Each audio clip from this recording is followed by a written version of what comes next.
Video seorang wanita di Bondowoso menghancurkan mobil pick-up suami gara-gara pantun yang tertulis di mobil viral. Pasalnya di mobil pick-up itu tertulis pantun yang intinya harus hati-hati jika memiliki istri muda. Video itu sendiri diunggah oleh akun TikTok @mbakbro44 pada 12 Oktober 2021.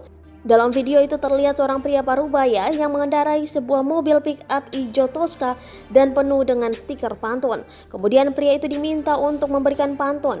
Kata-kata bosku, ucap pria perekam video. Nasi goreng bau bawang putih, beli cabai ditaruh dalam mok.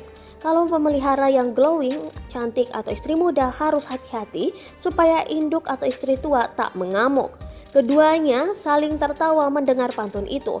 Namun pada video selanjutnya terlihat seorang wanita yang memakai gamis dan jilbab biru datang menghancurkan pick-up itu. Wanita itu melemparkan batu ke arah kaca depan pick-up yang terparkir di garasi. Tak hanya sekali, wanita itu bolak-balik melemparkan batu ke arah kaca hingga retak.